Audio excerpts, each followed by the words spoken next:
Estamos de regreso con más en Mesa de Periodistas, con el análisis profundo y diferente que te pone al día. Entramos a nuestro segundo tema y tiene que ver con la aprobación de la ley que reglamenta el uso del cannabis medicinal en Panamá. Esto ha sido ayer anunciado por el presidente de la República, Laurentino Cortizo Cohen, y es una medida que por años han estado esperando muchos panameños, sobre todo esas organizaciones que venían reclamando esta autorización para el uso terapéutico del cannabis medicinal y que debe beneficiar a una población de personas con enfermedades que pueden ser tratadas y aliviadas precisamente con los derivados del cannabis. Hoy con nosotros nos acompaña y ya acaba de llegar aquí a nuestra cabina de TVN Radio, Mari Millar. Ella es directora ejecutiva de la Fundación Luces Panamá, quien en innumerables ocasiones la hemos visto en Noticias AM, en los reportajes, en Héroes por Panamá, convirtiéndose en una de esas voces que peleaba por la necesidad de una ley como esta. Mari, un placer tenerte con nosotros en Mesa de Periodistas y conocer tus primeras reacciones ante la aprobación de esta ley. Pues por supuesto que felicidad y esperanza. 2 de agosto del 2017 fuimos por primera vez a la asamblea, Keki de Arango, Erika Nota y mi persona, para proponer hacer de esta ley una realidad para Panamá. Precisamente nosotros como fundación que lucha contra la epilepsia, vivíamos el día a día de cómo pacientes nuestros que tenían hasta 400 convulsiones al día encontraron en el extranjero un alivio a sus vidas en el cannabis medicinal. Y mira qué anécdota tan bonita. Tenemos una niña que se llama Eva, que Eva fue la principal inspiración de nosotros para esto. Eva exactamente tenía alrededor de 400 convulsiones diarias. Eva prácticamente no podía comer porque su cerebro estaba permanentemente convulsionando, y su mamá encuentra en el extranjero, en el cannabis medicinal, el alivio a las convulsiones de Eva, y Eva pasa de 400 convulsiones diarias a 0. Y qué ironía de la vida, ayer era el cumpleaños de Eva. Y Dios le regala ese tremendo regalo de cumpleaños, la ley activa en nuestro país. Entonces, qué mejor ejemplo que ella de cómo la vida de una persona puede encontrar en el cannabis medicinal alivio a su vida. Y queremos siempre aclarar una cosa: el cannabis no cura. No estamos hablando de que cura la epilepsia, ni cura la fibromialgia, ni cura nada. Alivia, y es un atenuante y un alivio para los síntomas que impiden que las personas tengan una calidad de vida. Y otra cosa que también decimos siempre: esto siempre se tiene que utilizar de la mano y bajo la guía de un médico. No es que tengo epilepsia, voy a tomar cannabis, se acabó mi epilepsia. Queremos que la población esté clara en esto y que, pues como siempre hemos repetido, estamos hablando de un producto completamente medicinal, procesado y manufacturado para diferentes patologías. Fernando. A ver, primero no entendemos por qué demoró tanto. Primero la ley, después de la ley, la reglamentación. Pero ayer observamos que la reglamentación en realidad son 2 decretos. Uno que tiene que ver con el uso medicinal del cannabis, y el otro que crea una dirección en el Ministerio de Seguridad para el monitoreo de las actividades relacionadas con el cannabis. Y en esa nueva dirección van a participar representantes de las 3 fuerzas de los estamentos de seguridad. De los estamentos de seguridad. ¿Qué comentario tienes que decirnos al respecto de esto? Bueno, es decir, siempre está el tema, estoy seguro que nuestros oyentes están apuntando hacia allá, entre permitir el uso medicinal y reprimir el uso recreativo. Claro, y eso es parte de lo que digamos que considero yo que es parte de la demora. Primero, como les digo, 2 de agosto del 2017 fue cuando llevamos esto, y inicialmente nos enfrentamos primero a los tabúes. Para el mundo escucha marihuana, pensamos en droga, enseguida hay una barrera. Entonces, lo primero fue vencer esa barrera y comprender que estábamos hablando de dos cosas distintas a pesar de estar hablando del mismo origen, que es la planta de la marihuana. Posterior a esto, nos tocó un cambio de gobierno. Entonces, con el cambio de gobierno, pues definitivamente fue como empezar de cero. Y luego, pues el tema tiene tantas aristas y es un tema tan complejo que fue necesario la consulta con innumerable cantidad de gremios, de asociaciones, de participantes, de miembros del gobierno.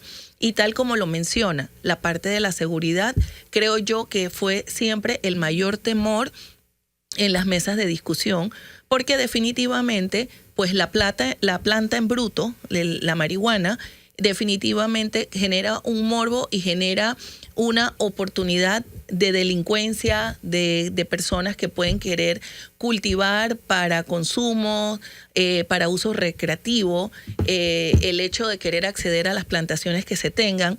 Entonces se aplicaron una cantidad increíble de regulaciones y es por eso que se crea esta dirección especializada en lo que tiene que ver con la seguridad de lo que van a hacer estas plantaciones para garantizarle a la población que esto no es un tema de que ahora todos vamos a sembrar marihuana o que estas empresas van a sembrar marihuana y tú puedes venir y comprar. Esto se va a sembrar para la manufactura, para productos médicos. ¿Cómo se hace en otros países? Porque sé que ustedes le han dado seguimiento a la aplicación de esta norma en otros. ¿Cómo se hace? Hay de todo. Hay países muy liberados que incluso permiten el autocultivo en cada uno para su uso. Sin embargo, el autocultivo tiene muchos riesgos porque al tú hacerlo en tu casa, pues no tienes, digamos, buenas prácticas de manufactura y puedes tener un terreno contaminado de otras cosas que no sabes. La planta crece en ese terreno y como sea estás consumiendo un producto contaminado. Aparte, que cuando se hace la manufactura, dependiendo de la patología, asimismo son los porcentajes que se van a aplicar de cada cosa. Mira, es importante. De la marihuana se saca el CBD y está el THC. Son los dos componentes principales que se están utilizando o separando para esta manufactura. El CBD no es adictivo, no causa alucinaciones, no causa nada de lo que causa en general la planta. ¿Dónde están los componentes adictivos o alucinógenos? En el THC. Entonces, es con el THC con el que hay que tener, como quien dice, mayor cuidado. Entonces, cuando esto se hace industrialmente, en la mano de profesionales, incluso en muchísimos casos, usando CBD puro, hay un alivio para el padecimiento.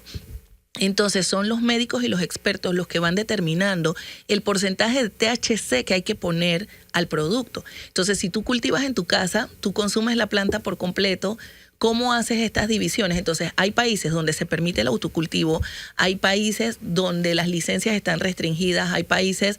Entonces, eso fue también parte de la demora, porque a través de diferentes personas se analizaron las leyes de otros países y al haber ellos empezado hace años, pudimos aprender de los ensayos y errores que se cometieron y corregirlos y no dejarlos abiertos en la ley que se hace ley de la República hoy en Panamá. Pero, aclaro para beneficio de nuestros oyentes, sí. El CBD es el cannabidiol, que es uno de los componentes de la marihuana, y el THC es el tetrahidrocannabidiol, que es otro componente. Claro. Sí, perdón, Castalia, que te interrumpí. Sí, no, lo que iba a preguntarte entonces, en esta primera etapa, porque he de suponer que inmediatamente no va a haber un proceso de invitación a hacer granjas o plantaciones de marihuana, sí se va a permitir la importación. Claro, ya. Es importante algo. Se van a emitir 7 licencias. Entonces, en este momento lo que empieza a pasar es la apertura para que las empresas que quieren participar de esto hagan su aplicación a la licencia. En la ley está súper detallados los requisitos y lo que las empresas tienen que cumplir para aplicar a estas licencias. Entonces, con estas licencias... ¿Y cómo se van a escoger? Porque ya echa la ley, echa la ley... 7 solamente, Fernando. Echa la ley, echa la trampa. Bueno. Y durante el debate de esta reglamentación... Ya se decía que estas 7 licencias estaban teniendo nombres y apellidos. Entonces, ¿cómo se va a proteger que el otorgamiento de estas 7 licencias no sea fruto de un conflicto de interés para citar una ley que ya ley de la República. Realmente en la ley está cada uno de los detalles de los que las empresas deben cumplir. Entonces va a haber una comisión que se va a analizar esto, igual que a veces cuando hay licitaciones o este tipo de cosas, para determinar pues las empresas que van a ser seleccionadas, y los requisitos son bastante exigentes, o sea que no es una cosa que cualquiera de nosotros se puede levantar y ir para aplicar, ¿verdad? Entonces, una vez seleccionadas las empresas, dentro de la ley se contempla que estas empresas tienen que sembrar, producir, manufacturar, vender en el país. Aparte de eso, se permite la exportación. Entonces, como se sabe que no siembras hoy para tener la planta mañana, entonces los 2 primeros años se contempla la importación. Entonces, una vez seleccionadas estas empresas, ellos pueden importar el producto durante 2 años, asumiendo que durante esos 2 años están haciendo sus plantaciones para empezar a manufacturar y producir en 2 años. ¿Cuál es la regla de uso? Porque hay gente que dice, ay, que a mí me han dicho que el aceite de no sé qué es muy bueno para el dolor de aquí. O sea, no es que yo voy a ir a la farmacia y compro como si fuera aceite de mosca y que voy a comprar aceite de orégano como si... O sea, se va a tener prescripción médica. Se va a tener como un producto de uso controlado, igual que hoy día es la morfina y diferentes productos. Tiene que ser recetado por un especialista y tampoco es que lo vamos a tener en la farmacia del supermercado afuera como el Alka-Seltzer, ¿no? Entonces, va a ser algo muy controlado. De hecho, se va a mantener un registro de pacientes que usan el producto, pero sobre todo es importante que la misma población sepa que no es un producto de primera línea. De hecho, en epilepsia entra el cannabis medicinal después de haber probado 3, 4, 5 de los medicamentos tradicionales que hoy hay en el mercado y no funciona para el control de las convulsiones. Entonces se considera el uso del cannabis medicinal, y muchas veces no es que el cannabis elimina las otras medicinas, sino que viene a ser un complemento a las medicinas ya existentes. Y es un tratamiento, no es una cura. Cura. No. Aparte siempre funciona. No siempre funciona. Okay. Y aparte del tratamiento para pacientes con epilepsia, ¿qué otros pacientes Mira, se les recomienda para fibromialgia, para muchas de las condiciones que son crónicas, que tienen padecimientos crónicos, por ejemplo, cuando entras en la etapa de cáncer donde tienes dolores incontrolados y que muchas veces ya incluso con morfina no se puede controlar, se usa el cannabis medicinal. Para las personas con esclerosis múltiple, son generalmente padecimientos que tienes una molestia permanente. Entonces, pero depende del especialista que determine que puede ser el cannabis medicinal un alivio para este padecimiento. Alfonso Grimaldo, ¿tienes pregunta? Bueno, la verdad mi postura sobre este tema es un poco distinta, porque a mí me parece que precisamente el hecho de que necesitemos una ley para regular el consumo de un componente que viene de una planta demuestra nuestra falta de civilización y de desarrollo y nuestra caída en la superstición. Y la verdad es que me molesta mucho el hecho de que cuando se dio antes de la reglamentación teníamos un gobierno moralista que desarrollaba sus políticas de decirle a la población no está mal el consumo de drogas, no debería ser, etc. Ahora bien, ahora que se ha reglamentado, entonces vemos que ciertos grupos de interés tienen la necesidad de entrar y conseguir esas licencias y empezar a producir. Entonces me parece totalmente... doble cara la forma en la que mucha gente ha manejado este tema desde el punto de vista de política pública. Porque mi posición es que esto es una planta. O sea, esto no es como si... Es como si cultivaras orégano, lechuga en tu patio, pero esta planta en particular, porque fue criminalizada bajo la presidencia de Richard Nixon para criminalizar a la población afrodescendiente en los Estados Unidos. O sea, una política racista, de hecho, la criminalización del cannabis. Nosotros lo hemos adoptado como un estándar de moralidad, lo cual me parece absurdo porque una planta no debe estar vinculada a debates morales. Y ahora hemos caído hasta el punto donde incluso tenemos que reglamentar el cultivo de una planta. Entonces, para mí todo esto es como que, wow, la verdad es que a veces los seres humanos nos enredamos en tonterías. Sí, en esa línea, compartiendo ciertas partes de lo que tú dices, nosotros decíamos 2 cosas. Mira, la primera es que el CBD no tiene componentes adictivos, no tiene alucinógenos. Entonces, en muchas partes del mundo el CBD se comercializa como un complemento, igual que las vitaminas, igual que todas estas cosas. Y nadie se ha muerto. No, claro que no, claro. Ni causa adicciones ni nada. Entonces, tú vas a un montón de países donde el CBD tú lo compras en la farmacia Y en el caso de nosotros, que es epilepsia, que muchos pacientes funcionan con CBD puro, nosotros decíamos, ¿por qué necesitamos una ley para un tema como el CBD puro? Entonces, digamos que con el THC, pues, sí hay que tener un poco más de cuidado, pero también en su momento, cuando la ley se nos estancaba, teníamos conocimiento de lugares en la calle donde se vende la marihuana abiertamente y nosotros decíamos, ¿cómo se puede conseguir para uso recreativo tan fácil y las personas que médicamente la necesitan tienen un problema para tener acceso a esto? Es que honestamente, y disculpa agarrar la palabra otra vez, yo siento que tenemos un tipo de hipocresía cultural sobre el tema porque yo siempre lo comparo con el fenómeno del alcohol. O sea, el alcohol, tú me estás hablando de una sustancia que causa violencia doméstica, que causa asesinatos, que causa que la gente maneje de forma no predecible y quizás mate a alguien en la calle. Hasta ahora no se ha registrado ni una sola muerte o fallecimiento vinculada al cannabis. Ni una sola. Ni una. Entonces, por el tema de peligrosidad, no hay comparación.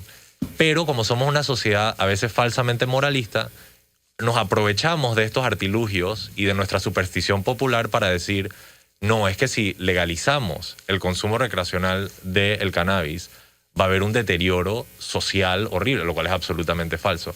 Entonces, a mí lo que me duele es que los pacientes con epilepsia tuvieron que incluso buscar una ley para poder consumir un producto que viene en una planta. Es como si alguien te dije, oye, vamos a hacer una reglamentación para que las personas con ansiedad puedan tomar valeriana. Yo te dije, pero eso es absurdo, si la valeriana es una planta que crece en cualquier parte y cualquiera la pueda consumir. No, pero esta planta está restringida por ciertos fenómenos raciales que se dieron en Estados Unidos. Y la verdad, tabúes sociales. Sí, y la verdad me parece bastante ridículo. Es como, de verdad, hay una ley para tú poder consumir una planta. Eso me demuestra que estamos divagando y perdiendo el tiempo y no enfocándonos en las cosas que de verdad son importantes. Pero aún más triste que lo que dices fue que cuando ya estábamos en las mesas de debate de la ley, el principal temor era al cumplimiento de las normas de seguridad en las plantaciones.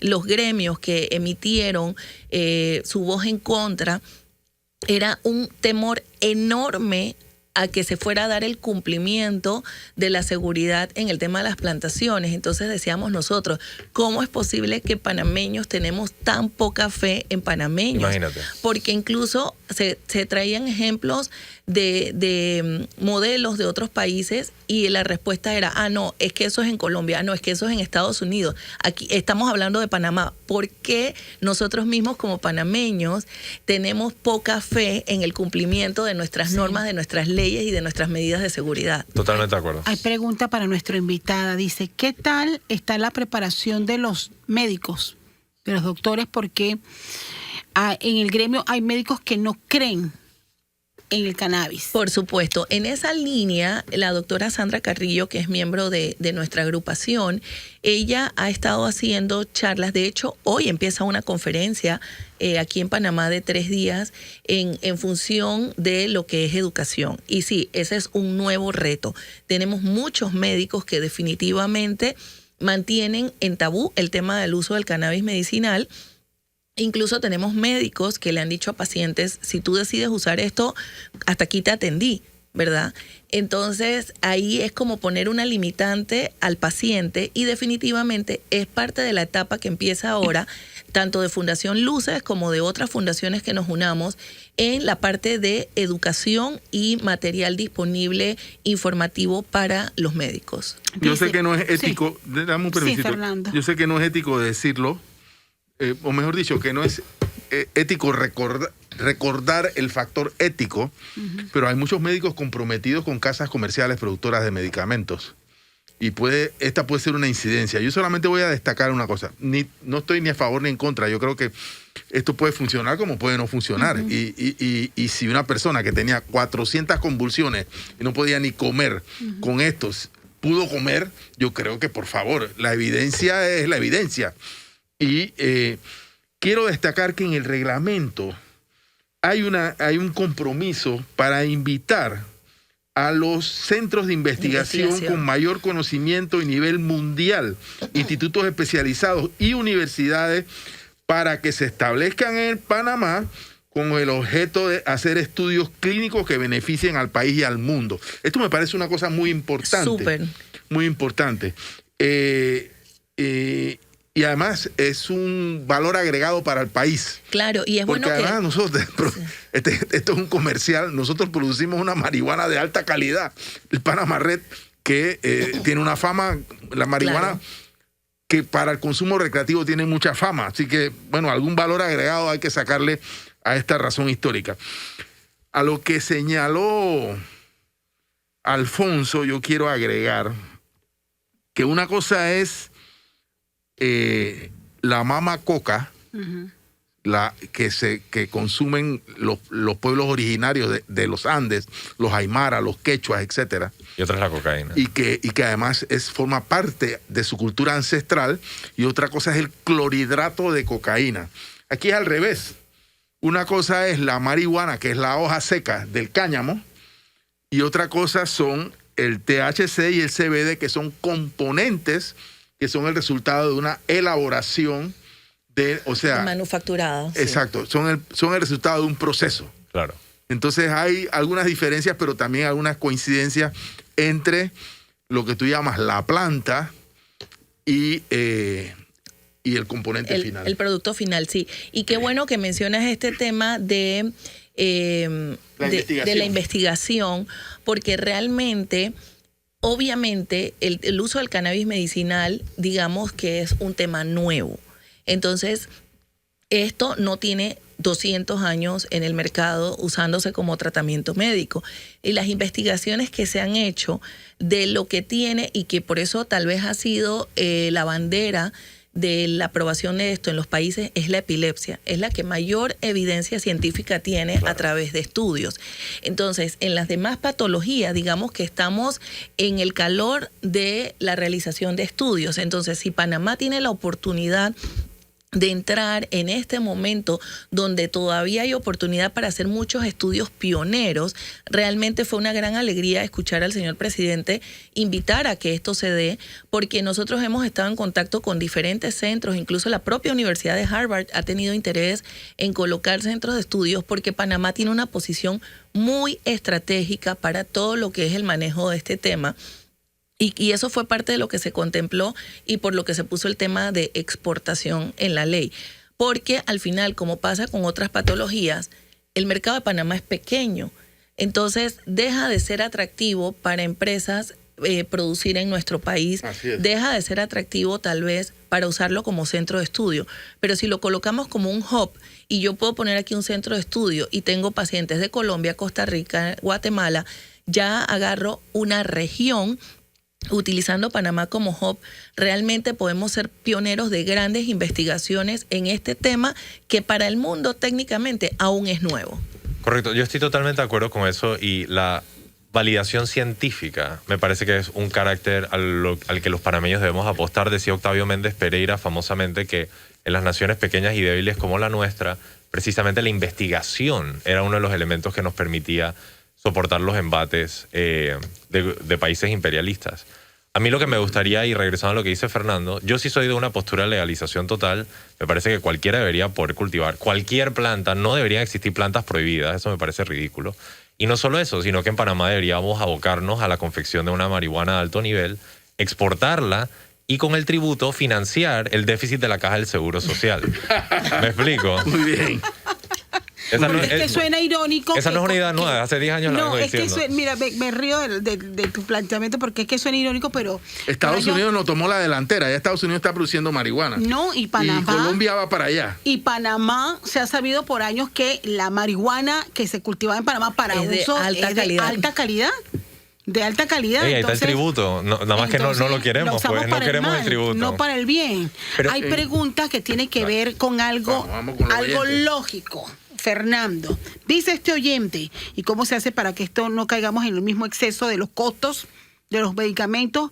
Porque bajo el argumento ahora de que es restringido o monopolizado, vayan a abusar ahora con el costo. Hay que y ponerlo en quedemos el como Medixol. actualmente con las personas que prefieren traerlo de Colombia o de otro lado. Bueno, Hay que- realmente eso se que discutió en ponerlo la en el ley Medixol. y la idea de que se hiciese la producción, de obligar a que quien tenga una licencia tenga que producir para el mercado panameño era exactamente la reducción de costos, porque créeme que ese sí es un producto que aún trayéndolo de afuera Es caro. es sumamente costoso. Dinos una cifra más o menos para... Pero porque fíjate, para- ahí lo que está pasando ahora que es legal, Sí, lo que está podemos pasando hablar más de eso. es que hay pocos productos que tienen ya todos los sellos de reconocimiento de salud, digamos, a nivel mundial. Entonces, esos pocos productos están carísimos. Un frasco está costando hasta $300. Un frasco de cannabidiol. Ajá, pero Wow. de estos productos que te digo,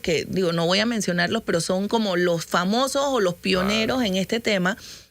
Y depende de tu consumo. Digo, hay a quien ese frasco le puede durar 2, 3 meses, hay a quien le puede durar un mes. Entonces depende de la receta de cada persona. Entonces no es que está regalado conseguirlo afuera. Entonces precisamente por eso se obliga a quien tiene licencia tenga que manufacturar y producir para el país para que no sean esos los costos de nuestro país. Ahora hay que considerar que estos costos también se daban porque eran pocas las opciones certificadas en el mercado. Entonces, ahora el mercado se ha abierto mucho más y definitivamente que esto tiene que irse reduciendo. Preguntan que si se usa para el Parkinson.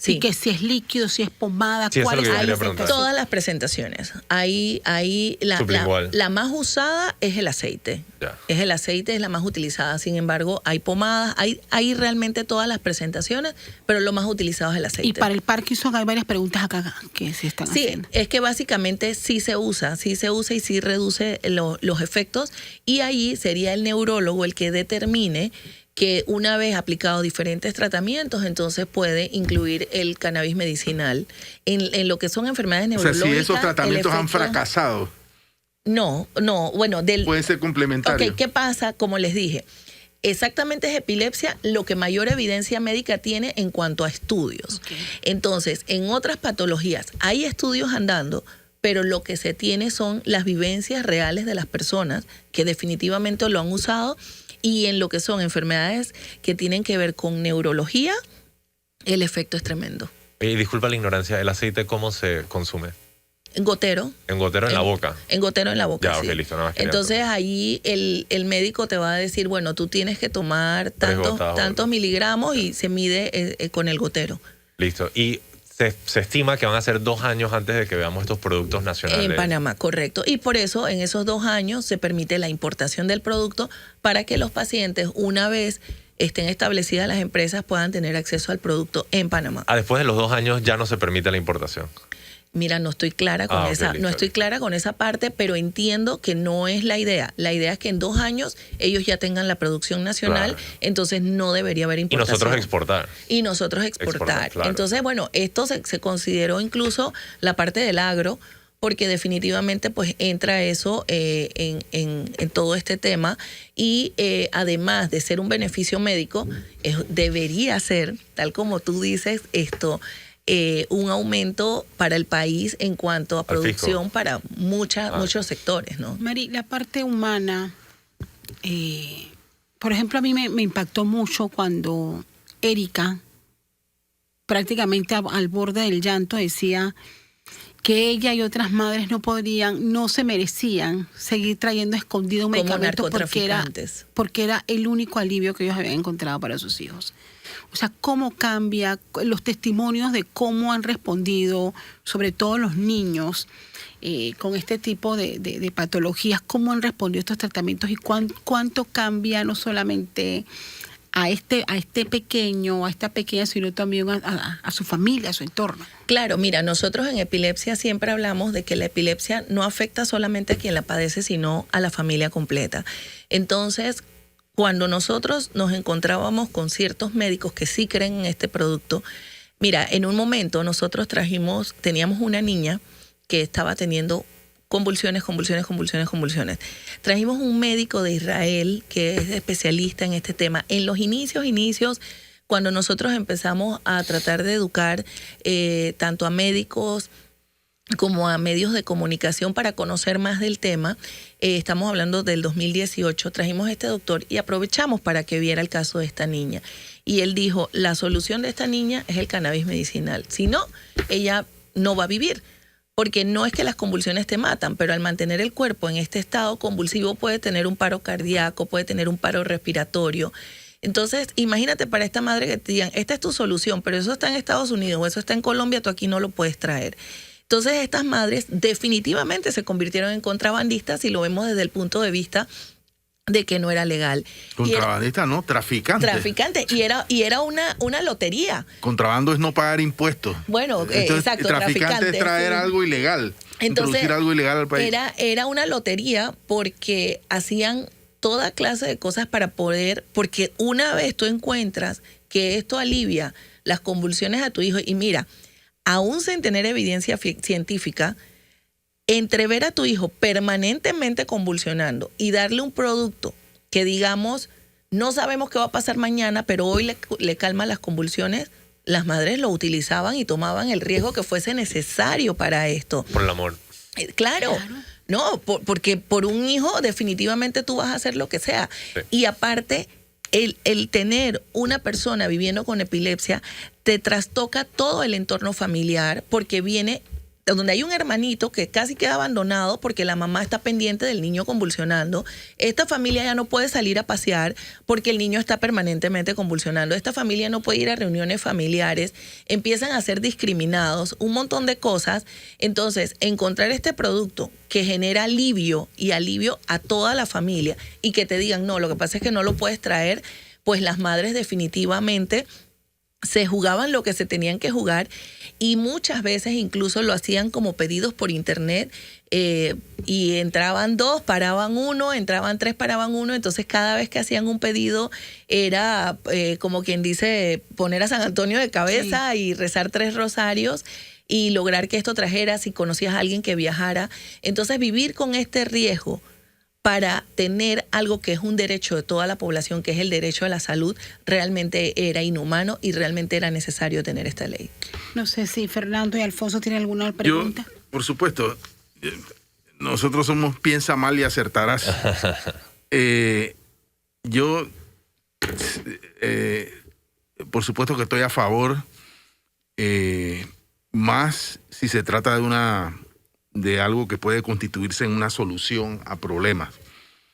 Pero yo al mismo tiempo quiero hacer como un llamado a que va a depender de nosotros, de la sociedad civil, de ustedes, pero también de los medios, etcétera, de que esta nueva ventana, en vez de ser una solución, se convierta en una pelea de intereses. Claro. Ojo. Por eso digo, piensa mal y acertará. O que esta nueva actividad se convierta en un foco de corrupción. ¿No? Yo sé que usted está llena de esperanza. Esperamos que no. Yo respeto y admiro su esperanza, por supuesto, porque está fundada en razones humanas. Pero conociendo mi país, al mismo tiempo invoco a la sociedad civil para que esto no se convierta, repito, en un conflicto de intereses creados, o sea penetrado por la corrupción. Eso nada más. No, claro, y definitivamente se tuvo este temor en las mesas de debate, ¿no? Y realmente, igual que tú, hacemos un llamado a la población. No, pero tenemos que estar vigilantes, porque si no nos volean. Que el orden empiece por nosotros. Pues ¿quiénes son los gobernantes? Al final es la población. Entonces, es un llamado general a la población a que pensemos en la parte humana, en que pensemos en que esto es vida y calidad de vida para tantos pacientes, y así sea uno solo que lo necesite en el país, tiene derecho a una mejor calidad de vida. Así es. Yo solo quería decir que aquí en Panamá hay una planta que se conoce popularmente como el floripondio. Esta planta está por todas partes, en particular si van a tierras altas. Si tú haces un té de floripondio... Duerme. No, tienes alucinaciones y de hecho te puedes morir. O sea, tienes alucinaciones tan fuertes que incluso te puedes lastimar o morir. Esa planta crece en todas partes. Es de hecho casi que una maleza. Bueno, yo tenía entendido que esa planta... Yo soy un enamorado de las plantas. Esa planta, que se conoce como floripondio, la usaban las doñas para dormir a sus compañeros para que no se escaparan. Eso tiene un uso ancestral. Claro. Estás dando datos que no debes aquí. No, mira, te lo leo. Pero Dice, no sabía que la sobredosis podía matar. Eso es grave. no, el floripondio es una planta con propiedades alucinógenas que ha sido consumida desde la época prehispánica. Sus efectos son tan poderosos Sí, que es incluso ancestral. pueden provocar la muerte. Y entonces, el punto al que quiero llegar es que, ¿dónde está la Ahí ley del está. floripondio? Nadie lo No hay. Vamos a hacer la ley del floripondio. Pero el punto al que quiero llegar es que las plantas no deberían ser sujetas a regulación. Las plantas en general no deberían ser sujetas a regulación. Y la verdad No, estoy muy feliz que esto se haya dado. La pero gente me no sabe. gustaría... La flor que se conoce como rosa tabogana Ajá. tiene una savia blanca. Bueno, ese veneno la savia es súper venenosa. ¿Y dónde está la gente ley no de la sabe. rosa tabogana? Hagamos la ley de la... Oye, ahora no veamos a las esposas dándole floripondio aquí. Pero mi punto es que ojalá lleguemos al punto donde las Recurran a necesidades la médicas de la literatura. Todo está en la población literatura. se puedan satisfacer sin necesidad de tener que recurrir a una ley para consumir una planta medicinal. Qué bueno, yo creo que al final, hace ¿cuántos años? 5. Mari? 5 años. 2 de agosto del 2017, Erika Nota, Keki de Arango y mi persona fuimos por primera vez. Hablamos con un diputado que dijo, yo no lo voy a presentar, pero háganlo con fulano. Y bueno, luego entró el diputado Pepe Castillo, tuvimos cambio de gobierno, quedó en manos de Cristiano Adames, que tengo que darle sus aplausos porque la verdad Claro. que tomó muy bien la batuta de este tema. Aquí siempre le damos pelonera, pero esta vez... Hay que Hay que aplaudirlo. hay que aplaudir al diputado de Colón, Mariano López, que en su momento también fue el presidente de la subcomisión. Realmente, en este caso, nosotros de parte de la Asamblea siempre sentimos las puertas muy abiertas y muy positivos a la parte humana. Así que esta vez les pido el aplauso para los señores diputados. Qué bueno, esas son las leyes que de verdad que benefician. Queremos agradecerte estar con nosotros. Nuestra invitada esta mañana ha sido Mari Millar. Ella es de la Fundación Luces. @Fundación Luces Panamá. Síganos en Aprovecha. nuestras redes y vean todo lo que hacemos en beneficio de la población con epilepsia en Panamá. Todo su apoyo y todos sus aportes a nuestro programa Padrino son sumamente bienvenidos. @Fundación Luces Panamá. Gracias por estar con nosotros. Tenemos que ir a nuestra última pausa, pero en breve regresamos. Ya